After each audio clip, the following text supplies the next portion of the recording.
Praise the Lord po sa isang um, napakagandang special number na ating Pastor Rachel. So kung pinalakpakan po siya ni Brother Ronald. Kanina po napalakpakan na po natin si Pastor Rachel. So, sige po, palakpakan po natin si Pastor Rachel. Nirequest ko po kasi yung song na yun at naalala ko po, hindi pa po siya nag-special number, kaya inano ko po na maka-special number siya. Ayan po. So, napakaganda ko. Nakita nyo lamang po yung mensahe noong kanta ng version po ni Pastor Rachel ay we will believe God's word this morning. Amen? Amen. Tayo po ay manalangin. Thank you, Lord. Thank you, Father. Thank you, Jesus. Thank you, Holy Spirit. Maraming salamat po sa umagang ito. We believe tunay na ang inyong presensya is in this place kanina pa po at naniniwala po kami that as we receive your message this morning, help us, Lord, ang aming mga puso to be good soil upang ito po ay ma-receive namin ng merong pong kagalakan. We thank you in Jesus' name. Amen. Amen.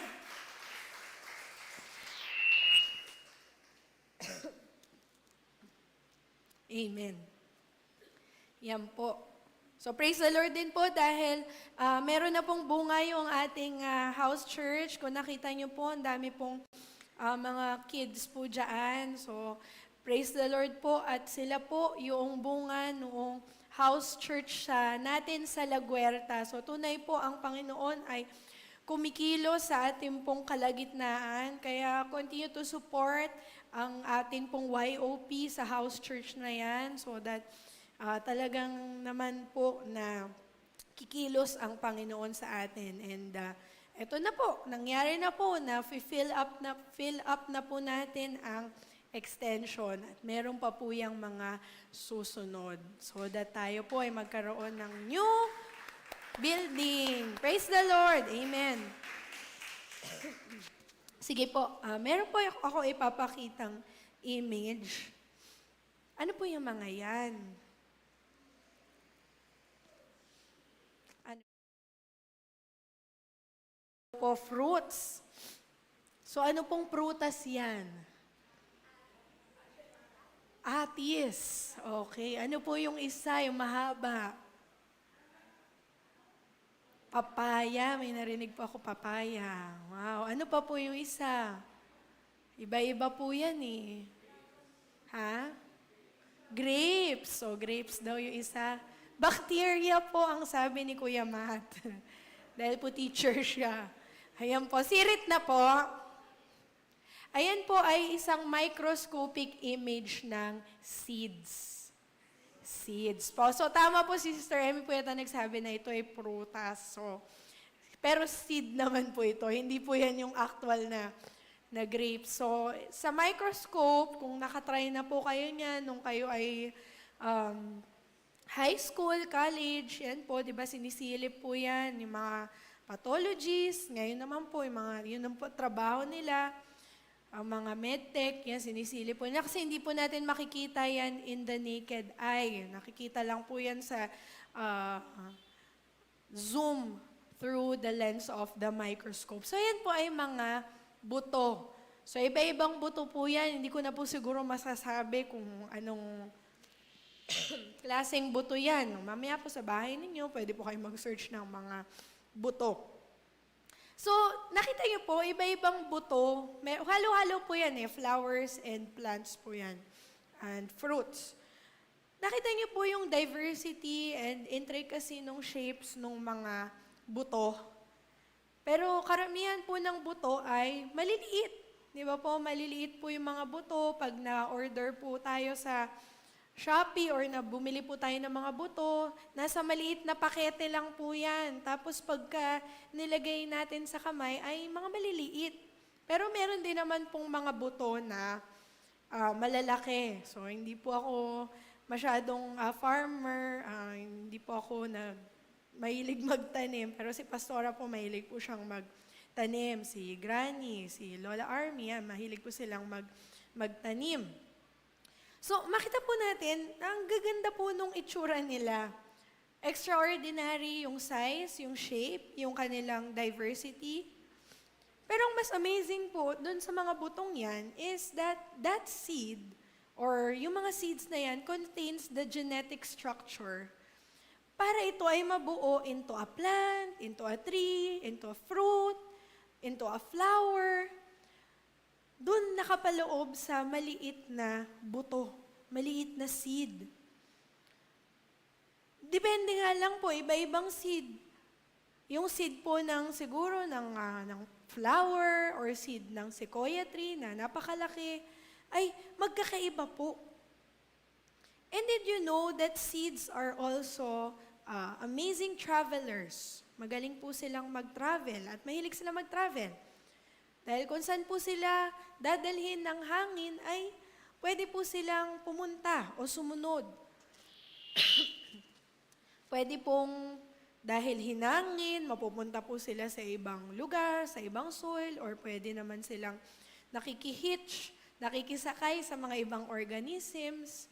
Pero, ang mga seeds po, kahit maging dormant sila, or hindi sila magalaw, even for 100 years, pag napunta po sila sa magandang soil, ito po ay magbubunga. So dahil po sa iba-iba, at ang dami na po nating narinig na parables ni Jesus, that a seed can spring into life kung ito po ay mahuhulog sa good soil. Nakakamangha po yung mga seeds, pero hindi na po natin yan masyadong napapansin dahil siguro hindi na po tayo nakakakita ng maraming seeds. Hindi na po, parang ngayon po, mahirap na rin pong umorder ng mga seeds para tayo makapagtanim. Hindi na rin po kasi siguro mahilig ang tao sa prutas. Sino pong mahilig dito sa prutas? Parang mapapaghalataan po sa edad. Hindi ko na lang po, hindi, joke lang po.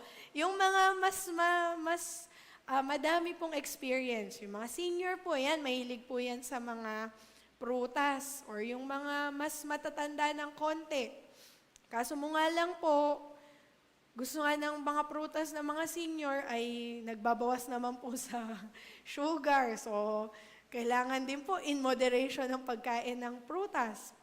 Pero po sa mga bata, imbis po kasi nang makikita natin dito ay mga matatayog na puno, mga buildings na po ang meron po ang ating pong lungsod, ang city, even pag nagpunta po tayo sa ibang lugar, pag nakakakita po ng puno ang mga Gen Z, parang kakaiba. Diba? Parang ang purpose na lang po niya ay hindi for pagkain, pero pang aesthetic purposes. Aesthetic purposes and pang IG. Oh, yung ganda nung, picturean mo ako dito, Kuya Chris, yung kita yung mataas na puno. So, yun na po yung purpose ngayon ng puno. Pero, meron pong madaming binigay na parable ang Panginoon patungkol po sa seed at kung papaano po ito inihahalin tulad sa, ito po, basahin po natin in Luke 8:11.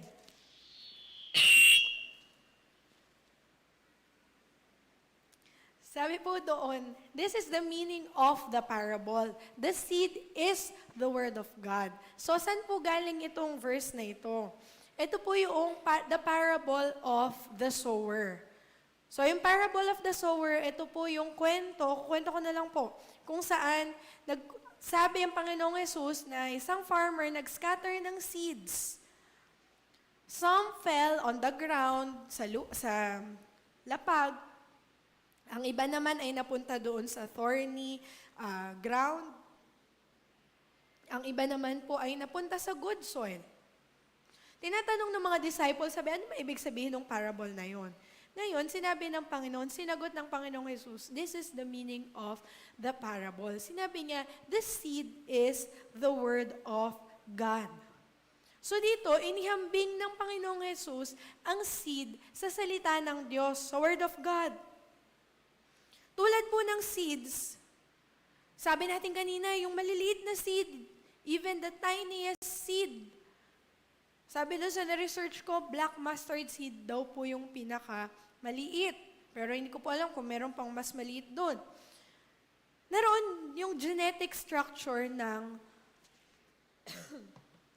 puno o ng flower. Doon yun, galing doon. Para ito'y maging rose, para ito'y maging tulip, para ito'y maging papaya, etc., etc. Nandun yun. So kung paano yung seed, nakapaloob dito yung genetic structure, at inihalin tulad ito ng Panginoon sa Word of God, meaning yung Word of God, gustong ibahagi sa atin ng Panginoon that the Word of God contains life.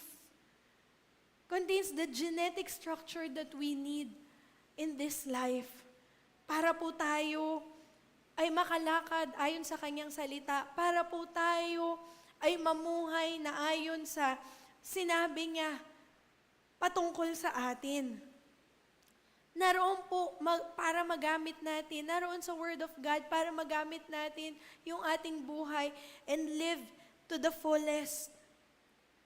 In Mark 4, doon po, madami 3 parables po doon about seeds, about the sower, about the farmers. Pero ang pinakauna po doon is the parable of the sower. Kung papaano po niya hinasik yung mga buto. Ginamit po ni Lord yung comparison ng seed as to Word of God dahil yung seed po ay nakapaloob sa law of nature. Pag ito po ay law of nature, pag tayo po ay nag-aaral ng law of nature, alam po natin na hindi po ito nababago. Hindi po ito napapalitan kasi ito na yung ginawa ng Panginoon dito. Pagka po kasi sistema ng daigdig, sistema ng tao, pwede po yan mabago, pwede po yung i-manipulate, pwede po yung i-amend yung mga batas po natin. Halimbawa po sa legal system natin, hindi lamang po sa Pilipinas, sa mga ibang bansa din po, nakakalaya yung mga guilty. Pwede nilang i-manipulate yan, pwedeng makalaya ang mga may sala. Halimbawa po sa education system natin, pwedeng pumasa ang mga hindi naman nag-perform. Pwede sila makareceive ng diploma dahil nasa sa teacher naman ito. So pwede po natin itong bagu-baguhin. Kasi sistema po ito ng tao, gawa po ng tao. Pero yung laws of nature, hindi po yan nababago. Yung seed time and harvest, hindi po yan pwedeng baguhin. Sabi po in Genesis 8 and verse 22,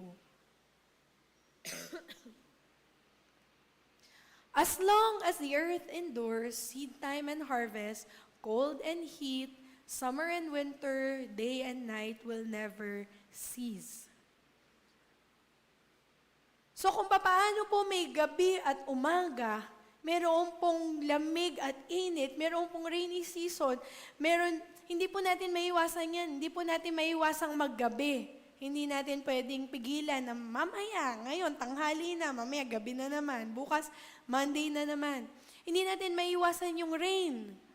Lalo sa Pilipinas, pagka nandun na tayo sa season ng mga bagyo, gusto man nating sana wag na lang, pero darating at darating. Ganon din po sa seed time and harvest. Hindi po natin siya mababago. Hindi po pwedeng sabihin ng farmer na hindi nagtanim, yung mga kapitbahay niya nagtanim months ago and kinabukasan ready na sila to harvest kasi nagtanim na sila eh. Hindi pwedeng sabihin ng isang farmer na bukas pa lang magtatanim na, ay, sabay na ako sa kanila sa harvest. Pag nagtanim ako, may aanihin din ako. Hindi pwede. Kasi, pag di ka nagtanim months ago, wala kang aanihin dahil may process yung pagbunga ng puno, may process yung pagbunga ng mga plants, may process yung pagbunga ng mga gulay. Kaya marahil ipinili ni Lord na ikumpara yung seed sa salita ng Diyos. There is a germination process. in the Word of God sa ating buhay, and it takes time. At hindi po natin yan pwedeng madaliin. Germination. Yan po, science po ulit tayo. Sorry po, nasa seeds tayo. Sino po nakakaalam kung ano po yung germination? Germination is the process by which a plant grows from a seed into a seedling. So yan po, ni-research ko din po, yung germination, ang usually po, kung mabilis lang daw po yung germination, 1 to 2 weeks. Pero yung iba pong mga plants ay 2 to 4 weeks. So hindi ko po alam, doon sa mga plantito po natin dyan, at mga mahilig magtanim ng mga gulay, sila Ninong Willie, mga mahilig po sa mga pagtatanim. So, ayan daw po, yung process, hindi po siya pwedeng madaliin na bukas, may tutubo na agad na bunga. Meron po tayong picture dyan on germination. Ayan po, yun. Parang mga... So, ayan po, yung seed, so tinanim mo yung seed, yung germination process po niya, ganyan po, magkakaroon po muna siya ng radical, iba po yung meron pa po mga monocot, dicot, mga ganun po, sa mga science po. Tapos, magkakaroon na po siya ng roots. And then pag nagkaroon na po siya ng roots, diyan na po, pwede na po siyang magkaroon ng bunga. Pero yan nga po, yan pa lang po yung process ng germination. Hindi pa po nag-spring up yung talagang bunga niya. Pero doon sa mga research ko po, 1 to 2 weeks, 2 to 4 weeks, matagal po. Hindi po siya, diniligan mo ngayon, nilagay mo yung seeds, and tomorrow, meron ka nang makikita. Except po yung mga grassroots, yung ginagamit po sa mga kinder ngayon, na pag diniligan mo ngayon, may ano na siya. So iba po, meron po siyang process. So ganun din po yung sinasabi ng Panginoon sa atin pong, sa salita ng Diyos, kung paano niya po ito kinikreate. Create po ni Lord ang ating puso para po maging matabang lupa. Ganyan po yung prayer natin. Prayer po natin yan, Lord, gawin mo pong matabang lupa ang aming puso. Bakit? Naintindihan po ba natin kung bakit natin sinasabing maging matabang lupa ang ating puso? Kasi nga, dyan po itatanim ng Panginoong Hesus ang kanyang salita. And we need to have a good soil in our hearts in order for us to ma-spring into life ang mga fruits na naitanim sa atin. Magkaroon ng buhay yung mga sinabi ng Panginoon sa atin. So, kung paano po ang seed kailangan po manatili sa lupa to germinate, kailangan din po yung salita ng Diyos manatili sa ating puso para din po siya mag-germinate, para po siya magkaroon ng buhay. It needs to remain in our hearts. In John 15:7, pasensya na, wala po akong ubo, Makati lang po talaga yung aking lalamunan. If you remain in me and my words remain in you, ask whatever you wish and it will be done to you. Ito po yung sinasabing dapat yung salita ng Panginoong Hesus ay manatili sa ating puso.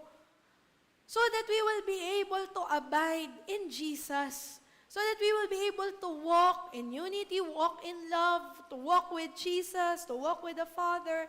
Yung mga salita po na natatanggap natin ay dapat nananatili sa ating puso. Ano po mangyayari? Nagtanim ka ngayon. Sige, magtatanim ako. Gusto ko maging plantito ngayon. Nagtanim ka ngayon. The next day, bubungkalin mo, kamusta na kaya yung seeds? Teka, bungkalin ko nga. Ayun, nandito pa siya. Sige, diyan ka muna. Gumulit, didiligan mo. The next day, sisilipin mo na naman. Ay, kamusta na kaya? Baka ginano ni Mingming yung lupa. Baka nawala yung seeds. Kakalkalin mo na naman siya. Ano po ba yun? At bubunga po ba yun? Hindi. Baka nga po namatay na kasi baka nawala na po yung seed, kakabungkal natin. Masisira na yung buto na itinanim mo, kakabungkal mo nung lupa. Kasi sabi po ng Panginoon, magkaroon po tayo ng faith na ginagawa ng seed yung kanyang trabaho. Kasi yung trabaho ng seed, siya ang magsisilbing panimula para magbunga ang isang puno. So kailangan, ikaw bilang farmer, tinanim mo yun, iiwan mo lang siya dahil alam mo, ito ay ginawa ng Diyos and gagawin niyang trabaho niya kung paano siya nilikha ng Diyos. Bilang mga overthinker po tayo, ganyan po tayo, bubungkalin po natin yung puso natin whenever we receive God's Word. Halimbawa po, may nabasa tayong pangako, ay thank you Lord, ito yung kailangan ko, sakto. Kaso mo nga lang, tinago natin siya sa puso natin for 1 to 2 days, happy tayo. Pero pag nakita mo, walang kilos in the physical, Lord, parang pinagpe-pray ko, wala pa pong nangyayari. Tapos yung mga circumstances mo, parang biglang mas lumabo pa sa mas malabo. Ayun po, bubungkalin po natin sa pamamagitan ng tayo na po yung gagawa ng sariling actions. Tayo na po yung gagawa ng paraan. Kaya po, hindi na po talaga namunga yung salita ng Diyos sa ating puso. So you have to leave it on the ground over time. It remains in our hearts if we meditate. Pag ito yung mineditate natin, ito yung mananatili sa ating puso.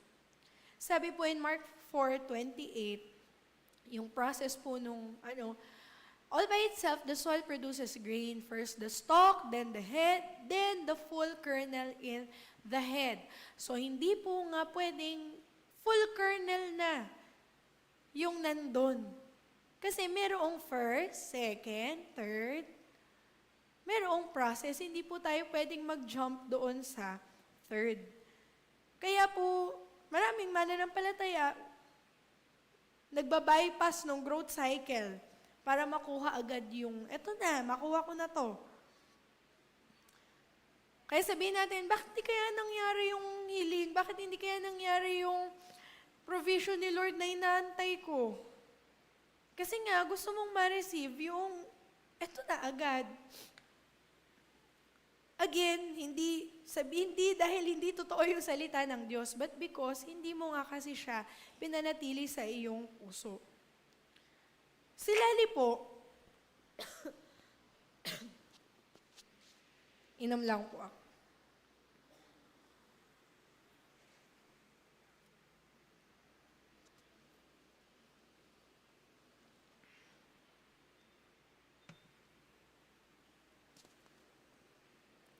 Yan po. Si Lali, nahilig po siya sa Bini. Mahilig po siya sa Bini ngayon. Siya po ay isang certified bloom. Sino po ba mga blooms dito? Blooms po ang tawag sa mga fans po ng Bini. Familiar po ba kayo? Si Ate Nang po kasi, hindi daw po siya familiar. Yan po, pakinggan niyo po yung salamin. Yun po, malalaman niyo. So si Lali po, nahilig po siya doon sa Bini, kahit po hindi siya, kaya po siya gusto na niya matutong magsalita ng Tagalog kasi yung mga kanta po ng Bini, puro Tagalog. So, naaral niya po yan. So, dahil sa kahiligan po niya, tuwing pupunta po siya kay Pastora, lagi po niyang pinapakita yung mga videos ng Bini. Pinakilala niya po kay Pastora yun, si Bini Mika, si Bini Maloy, favorite po niya. Si Bini Gwen, lahat po yan. So dahil po doon, nahihilig siya sa Bini, nakapag-Shopee po siya doon sa cellphone ni Pastora. Look this, there's a Bini pajama. And syempre po, dahil lagi nga po siyang nandun kay Pastora, chinek out na po siya ni Pastora ng Bini pajama. Kasi naglalambing po yan, marunong po yun maglambing eh. Marunong po siya maglambing para maka-request. So in short, dumating po yung beanie pajama niya. So sobrang happy po niya. Pinalaba niya po kay Ate LV, kahit di po namin schedule ng laundry, talagang isinalang po yan ni Ate LV. Kaya after 2 hours, nandyan na po, nakatiklop na po yung beanie niya. So excited po siya. Sinuot niya nung gabi, nagpa-picture pa po sila ni Pastora Shell. Yan. So excited po siya. I love my beanie clothes. Ganyan. The next day, matutulog na po, maliligo na po, di pipili na po siya. Where's my beanie? Sabi ko, Lali, nasa laundry yung beanie kasi hindi naman tayo maglalaba, hindi naman everyday ilalagay ni Ate LV yan sa laundry. May schedule sa isang araw. So umiyak po ang Lali, iyak po siya ng iyak. Sabi niya, I want to wear my beanie. I will sell all my clothes. Ay, hindi po sell. I will give all my clothes. I just want my beanie clothes. So willing na po siyang ipamigay po lahat yung damit niya para lang po sa beanie. So umiyak po siya. So pumunta po siya kay Pastora. Siyempre po narinig po ni Pastora, iyak niya. Iyak po siya. Sabi ni Pastora, o sige, huwag ka na umiyak. Mag-check out ulit tayo ng isa pang beanie. Baka po magsipuntahan po kayo kay Pastora, ha? Magpapa-check out kayo ng mga shopping ninyo, ha? So, chinek out po siya ni Pastora ng beanie. So, wala na, hindi na siya umiiyak. Tumiyahan na. So, umuwi na po kami sa bahay. After mga siguro 1 oras, tinanong niya po ako, is my beanie coming? Sabi ko, anak, hindi, kasi kaka-order lang. Pero sure ako na chinek out na ni tita yun. So, antayin mo na lang siya. Siguro sa isang araw darating. So, umiyak na naman po siya. Sabi nga, beanie, ganyan. So, dinala ko na naman po kay Pastora para ipaliwanag. So, pinaliwanag po ni Pastora na aantayin natin yung rider. Dadating yung Shopee rider. Pag nakita mo na yung Shopee rider, dala-dala na niya yung beanie. So, ginawa po niya nung gabi, nag-pray po siya. Sabi niya, Lord, I pray that my beanie clothes will come. So, nag-pray siya. The next day, wala pa rin. Natanong pa rin po niya. Sabi ko, hindi, basta dadating yun, mag-pray ka lang. So, nung gabi pong yun, nag-pray ulit siya. And then, kinabukasan, praise the Lord, at napakabilis naman po ng Shopee, ay dumating na po ang beanie. So, binigay na po sa kanya ni Pastora. So, tuwan-tuwa po siya. Sabi niya, kasi may dalawa na po yung kanyang beanie pajamas. So, ang saya-saya po niya. Ngayon, galing na naman po siya kay Pastora na isang beses. Sabi niya, you know what, Mommy? I will have my beanie socks. Ha? Sabi ko, bakit? Sabi niya, we ordered the beanie socks and it's gonna come. So, nag-order na naman po pala sila ni Pastora. But this time, hindi na po siya umiyak. Kasi alam na niya yung proseso na nag-check out sila, darating ito after ilang days. Pero pinagpe-pray niya. Kaya nga natatawa po ako kasi nung nag-pray po kami ng gabi, sabi niya, Lord, thank you because my beanie socks will come, and then my beanie cap, and then my beanie watch. So after noon, sabi po namin ni King, anak, ano yung mga pinagsasabi mo? Ano yung beanie? Yes, we will order, sabi ni tita. So may nakapila na po pala siyang mga beanie merchandise. Huwag po kayo lalapit kay Pastora ng Papa Shopee. Ayan po, dahil po yun sa paglalambing ni Lali. Pero ano po yung point doon? Natuto po siyang nagkaroon po siya ng faith. Nag-antay po siya dahil ito yung sinabi ni Pastora sa kanya. Noong una, iyak siya nang iyak kasi hindi niya maintindihan bakit wala pa yung beanie. Bakit dapat meron na? Pero nung naranasan na niya, na ito, dadating naman ilang araw, mag-aantay ka lang kasi pinaliwanag po siguro nila Pastora na nagde-deliver siguro sa malayo at madami siyang i-deliver.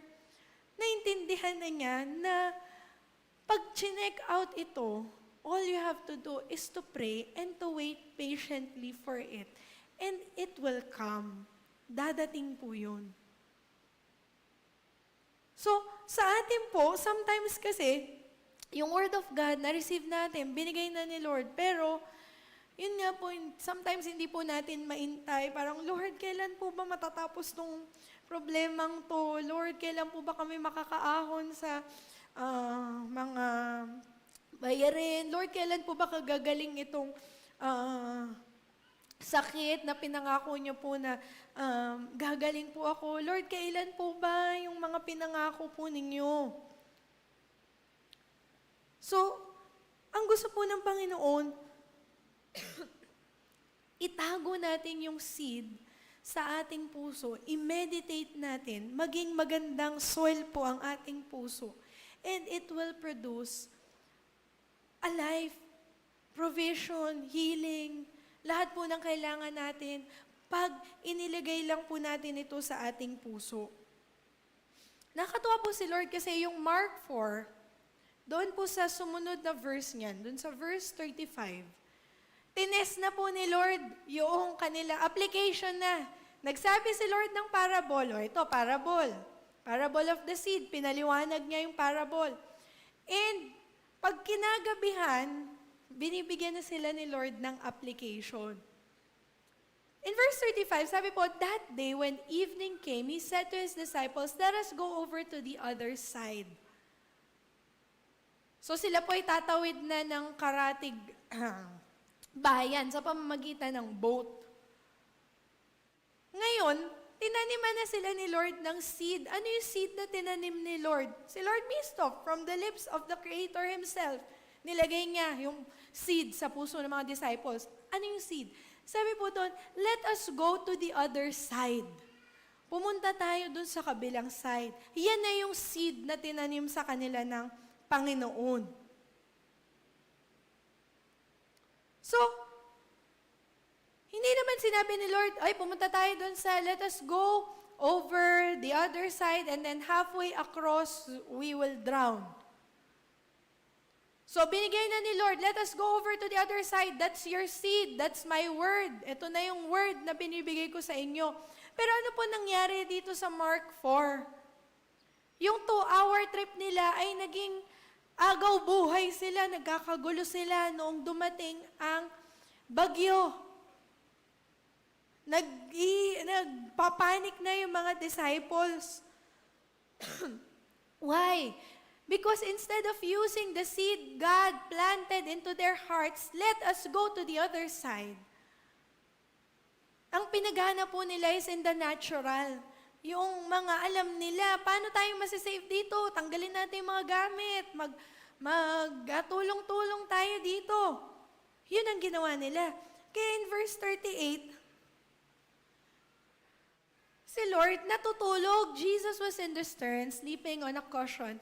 The disciples woke Him and said to Him, Teacher, don't you care if we drown? Hindi po sinakayan nila ay yung boat na merong taklob. Wala po sila sa yate, wala po sila sa speedboat. Pag speedboat ay hindi mo ramdam yung alon, napakabilis. Andun po sila sa open. Open yung boat nila na yung mga tubig ay naghahampasan at sila ay sinasayaw ng waves. But Jesus was trying to sleep.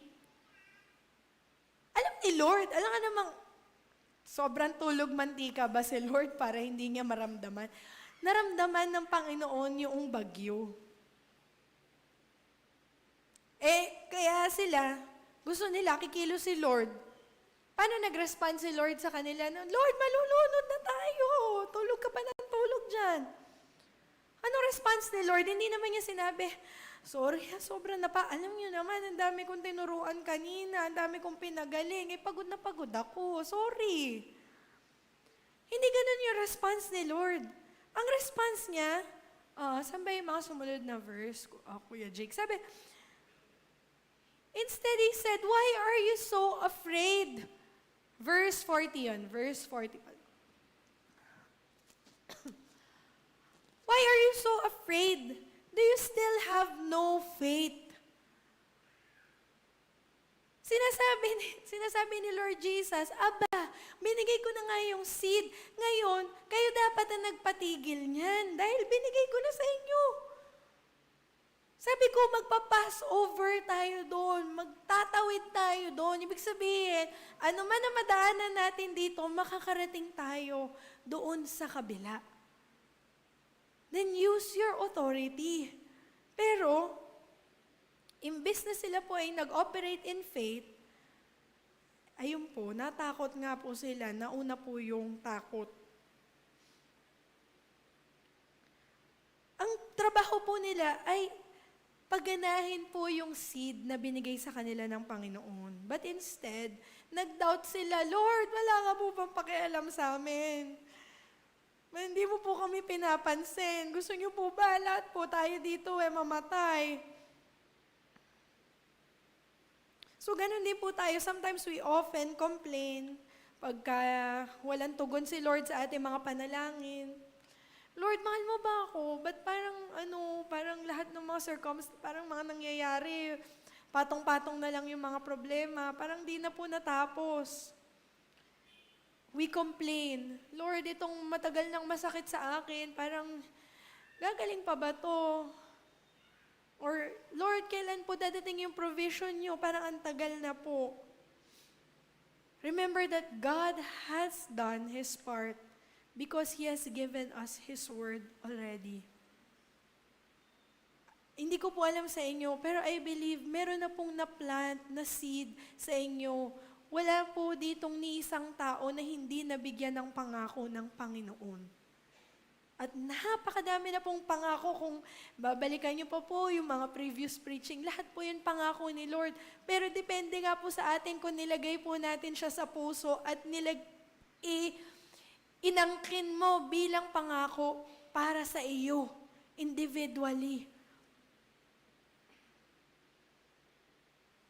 Kasi si Lord, hindi naman po siya bibigay sa atin halimbawa ng pera directly at mahuhulog ang mga pera sa harap natin para meron na tayong provision.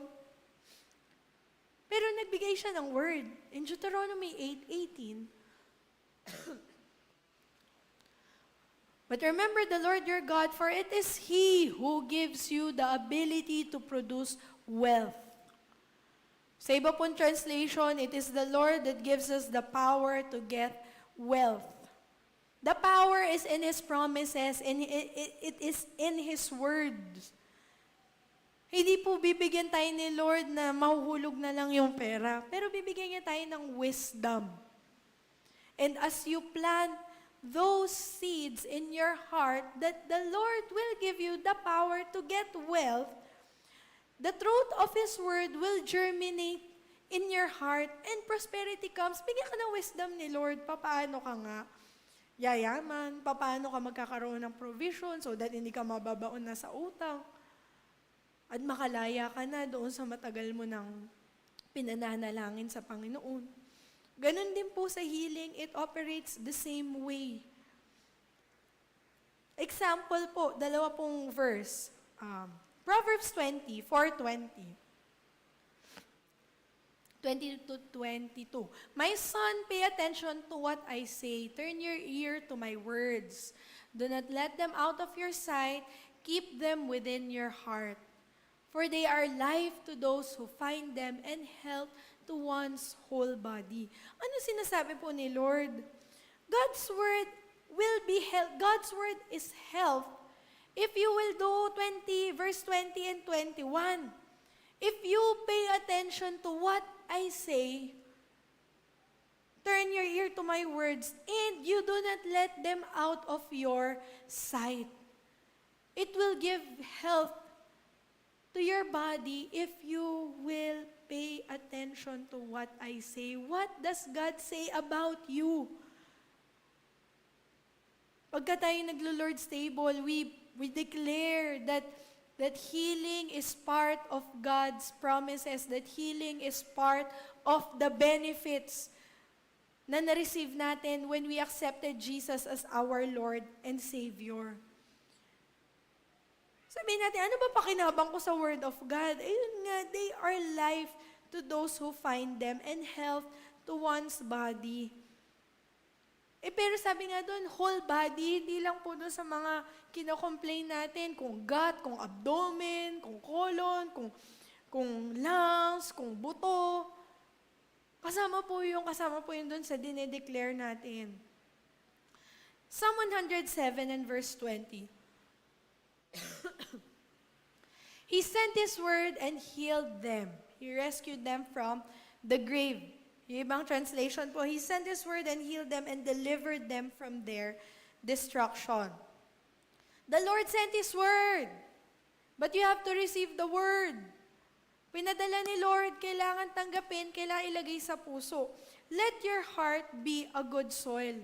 Itanim po ito ng mabuti sa ating puso upang ito ay maging matabang lupa. Yes, pwede pong gumaling yung isang tao by yung prayer ng ibang tao. Kasi pwede naman po yun, miracle healing. Bigla pong nagbigay ang Panginoon ng complete healing, instant. Pero minsan po, ito nga po, gusto ng Panginoon na ma-meditate po natin yung kanyang salita. And kung na-receive na po natin ito, hindi naman po magbibigay ang Panginoon ng verse, ng promise sa'yo kung hindi niya po ito tutuparin. Pero sabi nga po dun sa parable, sabi ni Jesus, yung isa, as soon as you receive the word, the devil immediately comes to destroy, to steal that promise para hindi mo na ito mailagay sa iyong puso. Again, hindi po si Lord yung magde-decide kung paano po yung soil ng puso natin. Nasa sa atin po yun kung anong puso magkakaroon po tayo para ito'y maging matabang lupa. It is our responsibility na ito'y mag-germinate sa ating puso. Maging maayos ang atmosphere, maging maganda ang kondisyon ng puso para ito'y magbunga. Jesus said that if the seed enters the human heart, the seed will produce many fruits. May power po doon sa seed, may power po doon sa Word of God. And that seed produces faith in our hearts. Pag nilakipan na po natin ng faith, ng pananampalataya, that faith will produce salvation, that faith will produce deliverance, that faith will produce healing, that faith will produce all kinds of miracles. So ganun po, yung seed time and harvest operates in the same way in our lives. As we plant the word in our hearts, we allow it to germinate, lalakipan po natin ng pananampalataya.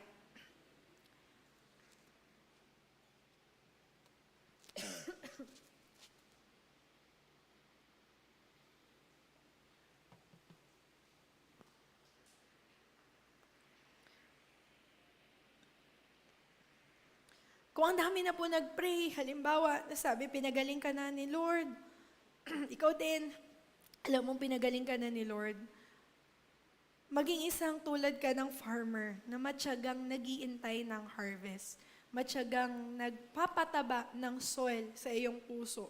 As you meditate on the Word, yun na yun healing na yung salita ng Panginoon. Again, the seed produces faith. Pag nag-produce po ito ng faith, magkakaroon po tayo ng pananampalataya to fight darkness, to destroy the demonic gates. We can fight against sin dahil ito'y nasa puso na natin. Mapaglalabanan mo na yung mga temptations dahil ito ay nasa puso mo na. But in Hosea 4:6, my people are destroyed for lack of knowledge. The Greek word po of knowledge is ginosko, gnosis. Si Pastora Shell po at RC, atin po mga pastora ay nabigay na po ang salitang ito. Ginosko, gnosis means, in translation, ito po yung discernment, Ito po yung revelation. Yung knowledge po natin ng Word of God ay galing doon sa revelation nung seed na na-produce sa'yo.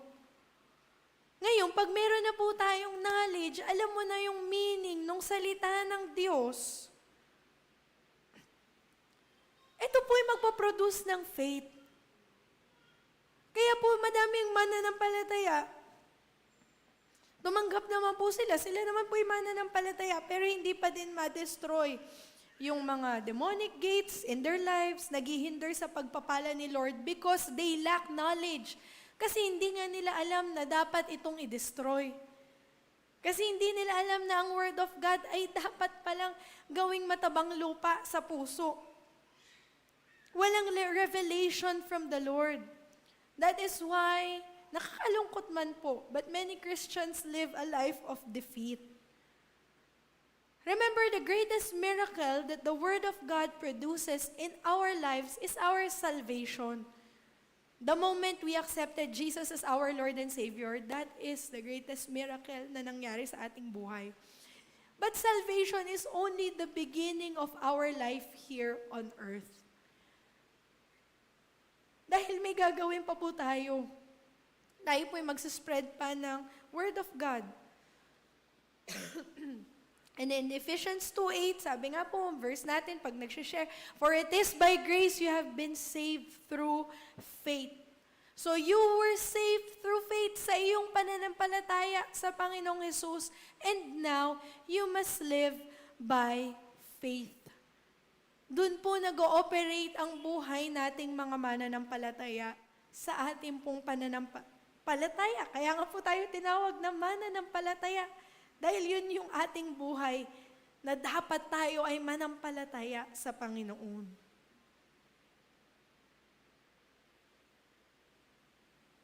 In Hebrews 10:38, now the just shall live by faith.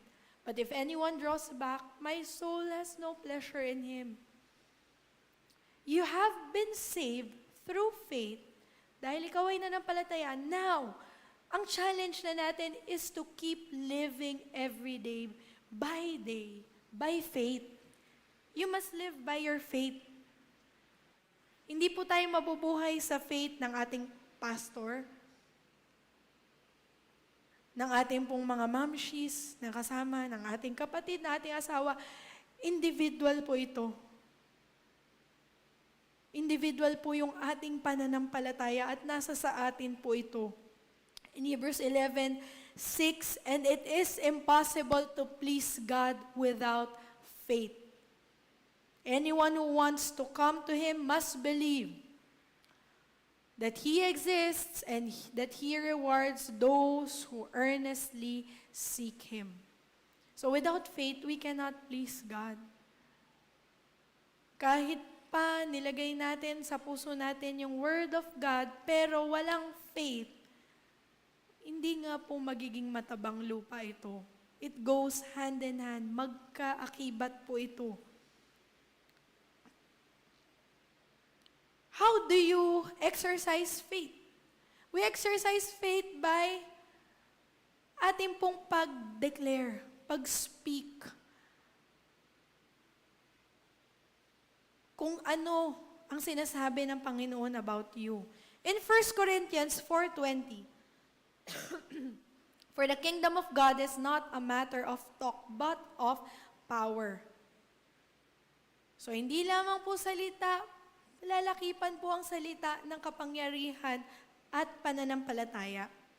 God's power is available to all who hears the word, believes, receives it in their heart, and confesses it with their mouths. Pumasok sa ating puso ang seed, nilagay mo siya dito, hinayaan mo siya ditong mag-remain, over time, you believe.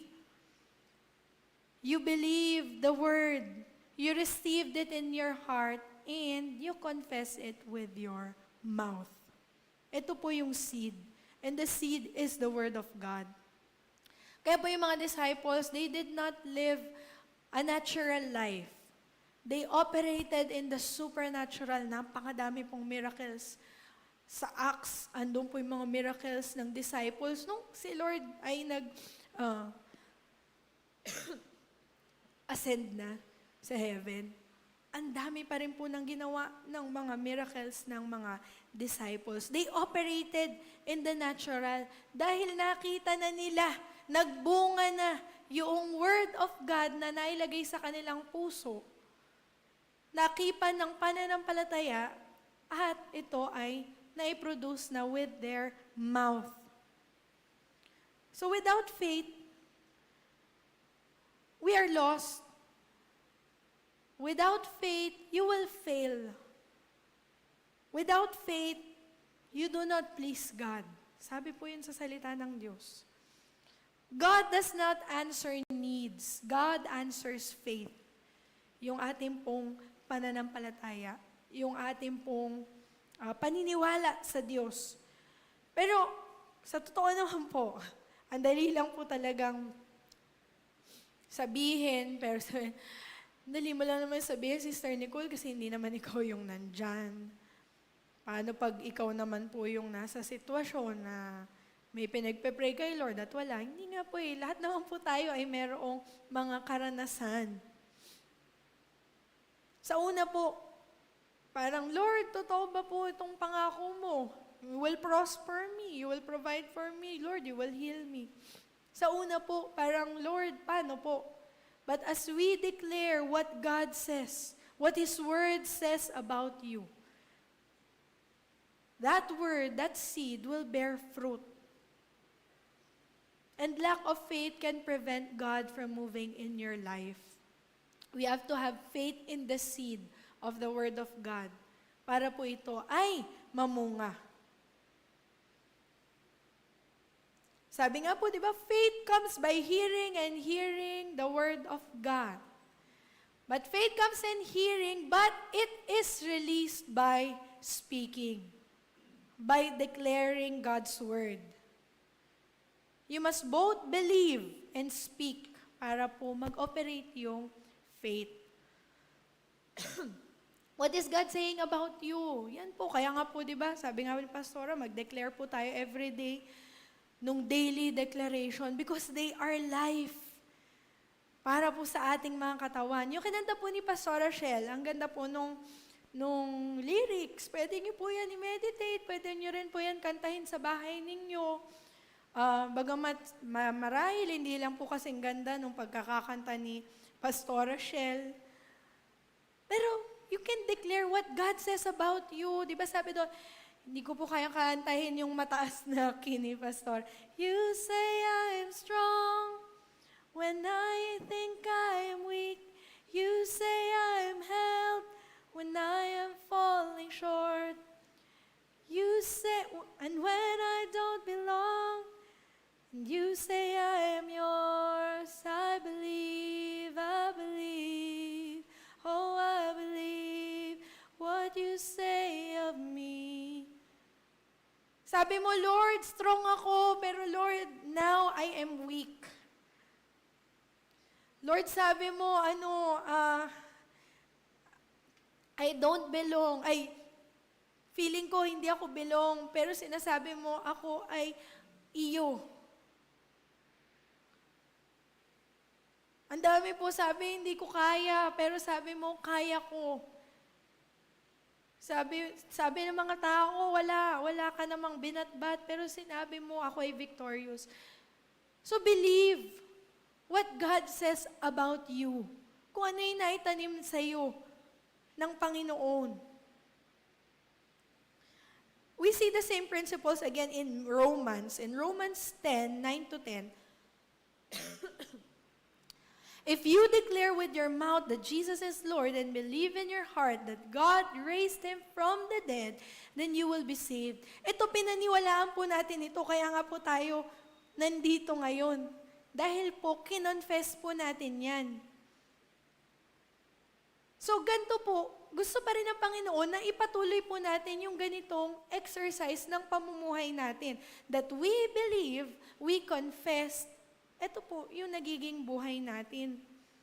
Yung mga seeds of Word of God, yung mga Word of God na nare-receive natin every day, confess po natin yan sa ating buhay every day. Yung daily declaration, daily confession, I am a child of God. I am redeemed from the hand of the enemy. I am saved. I am forgiven. I am exercising my authority over the enemy. Hindi na ako ma-attempt na gumawa ng mga ayaw ng Panginoon. I can walk by faith. I can walk in unity with other believers. Lahat po yan, God's word po yan. I am healed by the stripes of Jesus. Believing na salita ng Diyos ay totoo sa iyong buhay. So kung meron na po tayong Word of God, gamitin po natin yan, i-exercise po natin. Again, mahirap naman po talagang sabihin, lalo na kung hindi ko po alam kung anong mga circumstances natin individually sa ating buhay.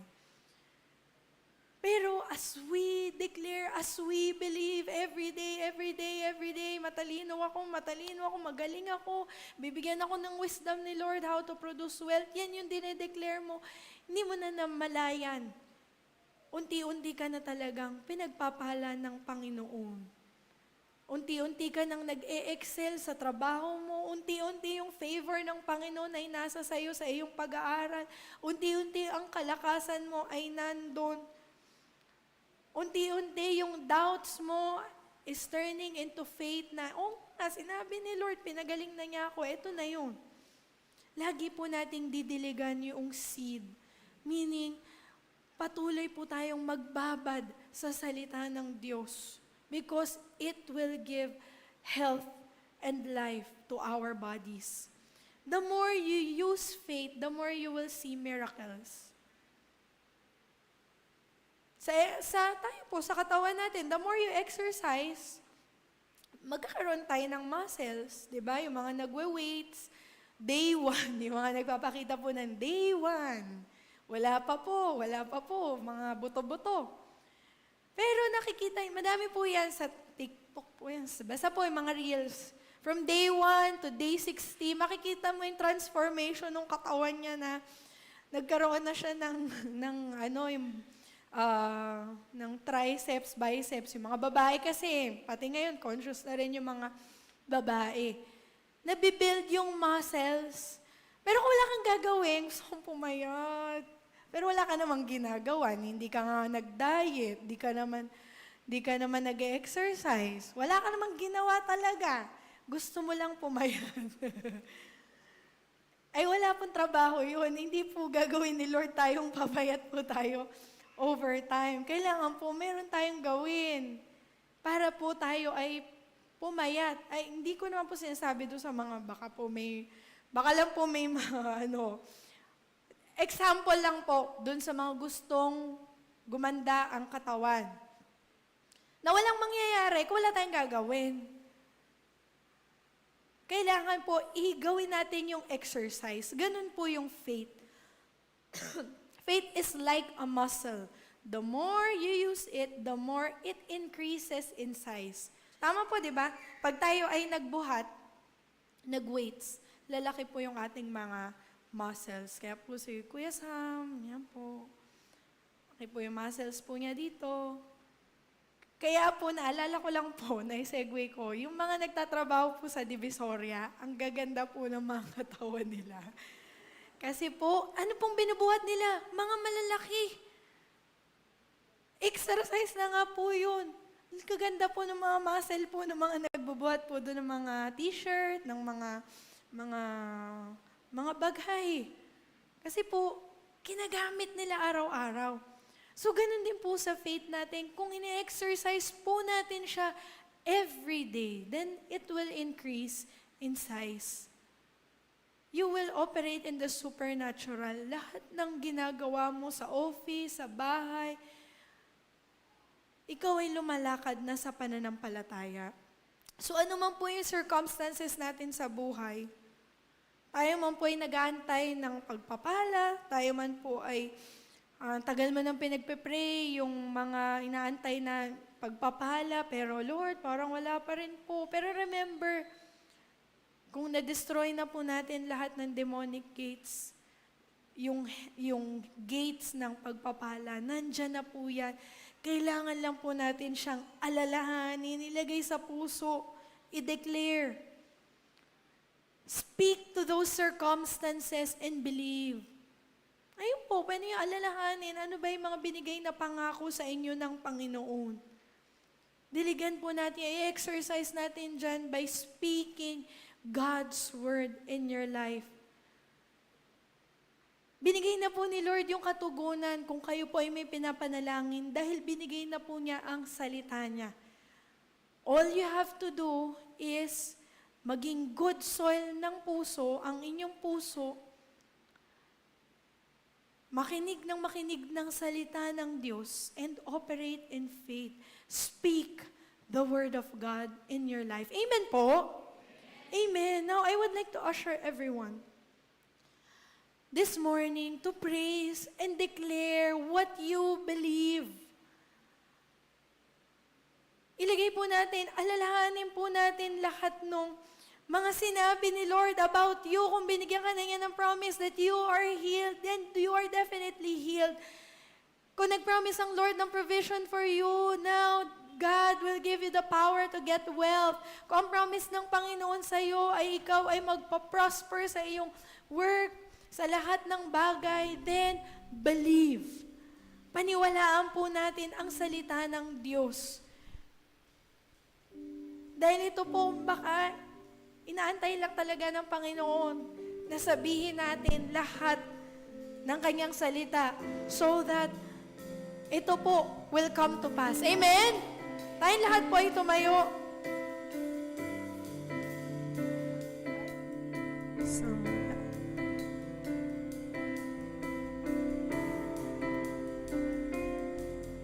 Oh, we believe your word, Lord.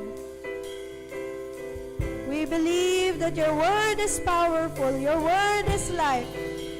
And it gives life to each and every one of us. Hallelujah. Through you, I can do anything. I can do all things. 'Cause it's you who gives me strength. Nothing is impossible through you. Blind eyes are open. Strongholds are broken. I am living by faith. Nothing is impossible. Nothing is impossible.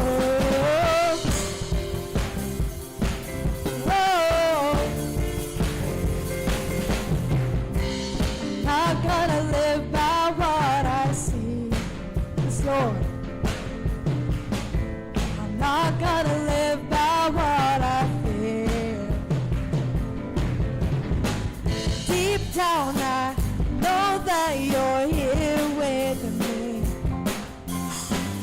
I know that you can do anything. Lord. Through you, I can do anything. I can do all things, 'cause it's you who gives me strength. Nothing is impossible through you. Blind eyes are open. Strongholds are broken. I am living by faith.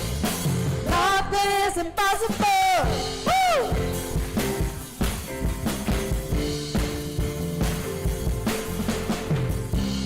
Speak to every limitation. Breakthrough is my declaration. Oh, yes, we declare the same power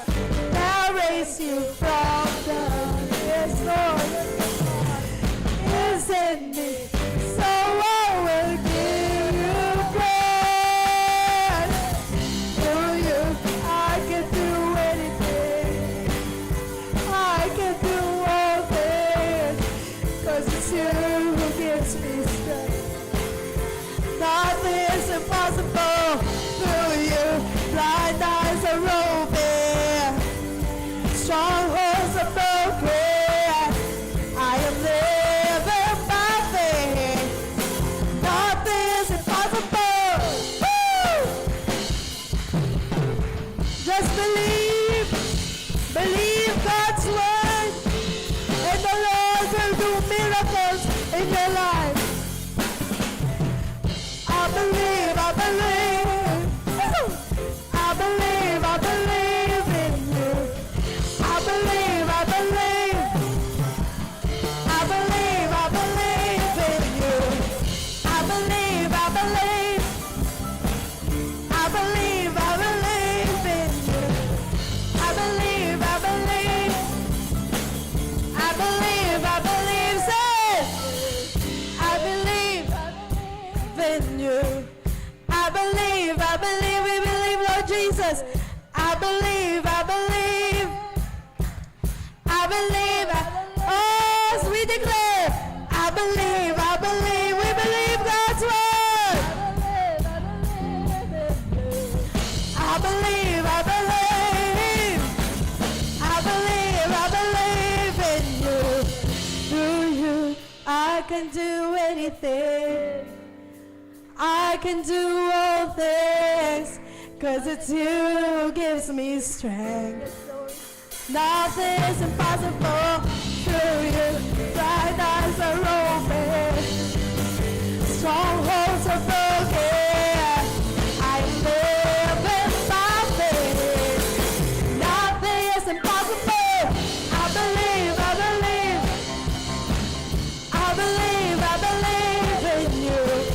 I believe, I believe, I believe. I believe, I believe. I believe, I believe in you. I believe, I believe.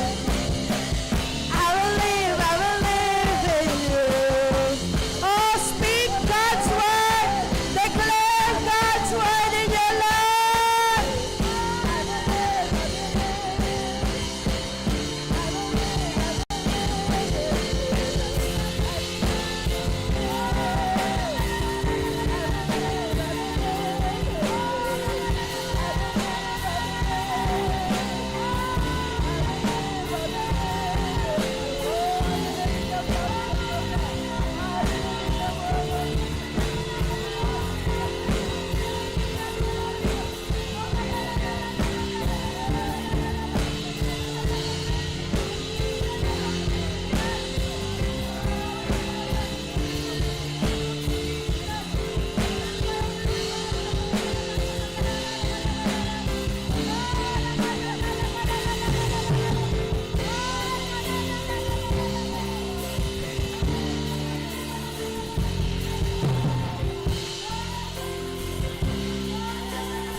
Oh, we thank you, Jesus. We thank you, Lord.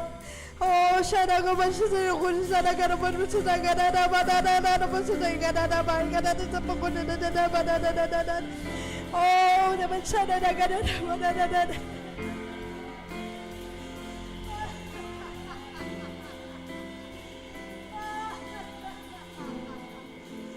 Oh, hallelujah, hallelujah, hallelujah. We thank you, Lord. Salamat, Panginoon, for we have received your word and we believe, Lord, ang inyong supernatural power to work in our midst. Lord, those who need provisions, Lord, you give us the power to get wealth. We receive your provision. Lord, those who need healing right now, you said that by your stripes we are healed. And there is life in your name. Hallelujah.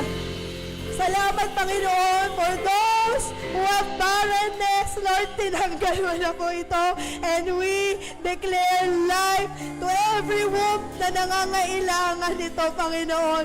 Hallelujah. We declare healing. We declare wholeness in Jesus' name.